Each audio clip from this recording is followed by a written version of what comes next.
I didn't know my mother-in-law hated me until strangers online started calling me a homewrecker, a liar, and a gold digger. The first message came at 6:12 a.m. from someone I'd never met, quoting a post I couldn't see yet. By the time I opened Facebook, my hands were shaking so badly I had to set my phone down.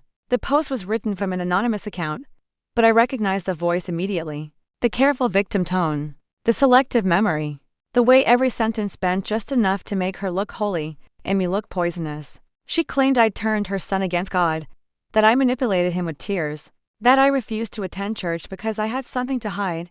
Hundreds of comments followed. Prayer hands, Bible verses, women telling her they were so sorry she was burdened with a daughter-in-law like that. I sat on the edge of my bed listening to my husband breathe, wondering how long someone could be hated without ever being known. I married into a family where appearances were everything. Sunday service was mandatory, smiles were practiced, and silence was considered obedience. My mother-in-law led the women's prayer group.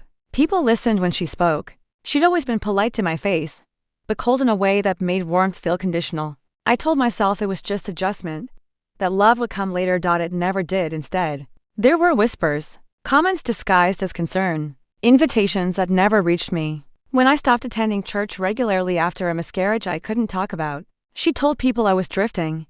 When I started therapy, she told them I was unstable. Each truth was twisted just enough to resemble a warning. The post stayed up for 3 days before I even knew how bad it was. Someone from my workplace forwarded it to me with a single line.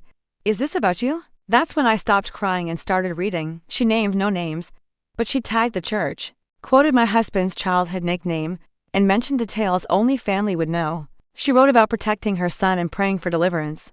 She wrote about me like I was a lesson God had sent to humble her. I wanted to respond.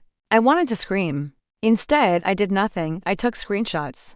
Every comment, every like, every private message where she elaborated, thinking she was safe. I saved timestamps. I saved profile names. I saved the post revisions when she edited words after getting more attention. I learned quickly that silence is terrifying when someone expects you to beg. My husband found out that night. He sat beside me, scrolling quietly, his jaw tight. He didn't defend her. He didn't excuse her. He just said, "I didn't know she could do this."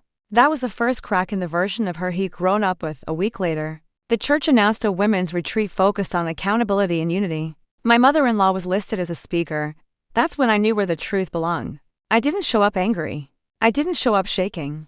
I wore a cream-wrapped dress and brought a printed folder, neat and labeled. When they asked for testimonies, I stood slowly, like someone who had nothing to hide. I said my name. I said who I was married to. I said I'd been struggling quietly with grief and had chosen privacy over performance. Then I said, calmly, that I'd recently learned what had been said about me in the name of faith. The room went silent when I passed around the screenshots. I didn't add commentary. I didn't explain context. I let her words speak in their own tone.